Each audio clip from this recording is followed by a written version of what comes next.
वक्त बदल रहा है और साथ ही बदल रही है समाज की सोच। झुंझुनू के चिड़ावा में एक बेटी ने रूढ़िवादी परंपराओं से आगे बढ़कर न सिर्फ अपने पिता का अंतिम संस्कार किया, बल्कि पिता की पगड़ी स्वीकार कर बड़े बदलाव के संकेत भी दिए। बेटी ने निभाया फर्ज, बेटी ने पहनी जिम्मेदारी की पगड़ी।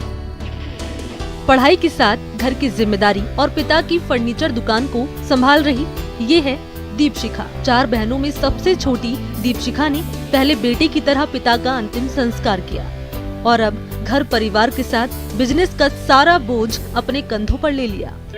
पापा ने हमें हमेशा बेटों की तरह ही प्यार दिया है, तो हम पापा का बिजनेस भी संभालेंगे और घर पे मम्मी को भी संभालेंगे। पापा के कोई बेटा तो है नहीं, एक्चुअल में हम 4 बहनें ही हैं, तो किसी और के हाथ से ये सारा काम करवाने की बजाय हमने फैसला लिया कि हम ही बेटे बन के सारा काम पापा का हम ही करेंगे। दीपशिखा के पिता सज्जन केडिया को कोई बेटा नहीं था, लेकिन उन्होंने दीपशिखा के साथ बाकी बेटियों को बेटों की तरह पाला और उन्हें बेटे से कमतर कभी नहीं समझा। अब पिता के निधन के बाद दीपशिखा बेटा बनकर अपना फर्ज निभा रही है।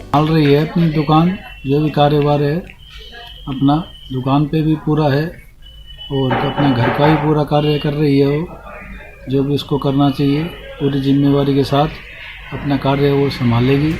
दीपशिखा ने रूढ़िवादी परंपरा को पीछे छोड़ते हुए पिता के अंतिम संस्कार के बाद पगड़ी रस्म में हिस्सा लिया और खुद ही पगड़ी की रस्म अदा कर पिता का अंतिम संस्कार भी किया। पगड़ी का जो जिसके लड़का नहीं हो वो लड़का होता है, वो राजगद्दी है, राज तिलक बोलते हैं। पगड़ी रस्म बहुत ज्यादा, इसका लड़का तो था नहीं और लड़की है, तो लड़की है हाथ से पूजन करवाया और वो बनवाया।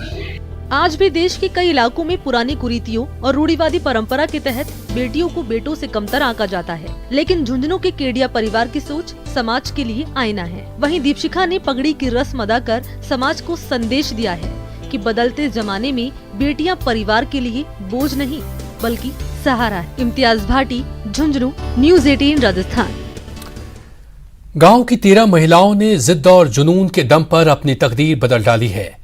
आज उनकी कामयाबी गांव के बाकी किसानों के लिए भी एक अनूठी मिसाल है। देखिए कैसे गांव की कुछ महिलाओं ने मिलकर समाज के लिए एक नजीर पेश किया है।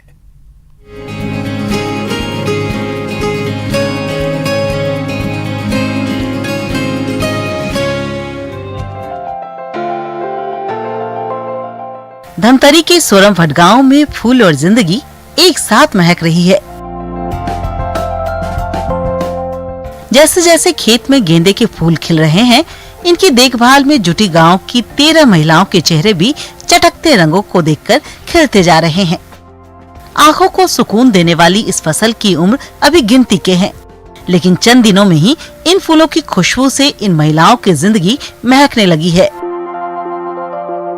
शुरुआती कमाई अभी भले ही 800 रुपए हफ्ते के आंकड़े को ही छू पाई हो, लेकिन पसीने से सींचे गए इन फूलों को देखकर इनके हौसले उफान पर हैं। इन्हें उम्मीद है कि मेहनत की ये फसल इनकी आने वाली जिंदगी को खुशियों से भर देगी।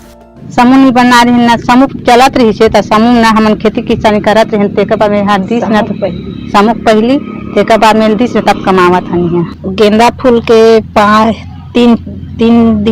दिन में 5 किलो 10 किलो ऐसे देख देख के निकल जाते हैं। धमतरी के व्यापारी आते 40 रुपए किलो में। चंद महीने पहले तक गांव की ये 2 एकड़ जमीन बंजर पड़ी थी, लेकिन अपने पांव पर खड़े होने की धुन में रमी गांव की इन सीधी सादी महिलाओं ने इस जमीन की पहचान बदल दी। हालांकि इस नेक पहल में धमतरी जिले के उद्यान की और पंचायत विभाग की भी तारीफ करनी होगी, जिन्होंने महिलाओं को पंचायत से मिले इस 2 एकड़ जमीन पर गेंदे की खेती करने के लिए पर्याप्त। और इसी के साथ फिलहाल इस बुलेटिन में इतना ही। नमस्कार।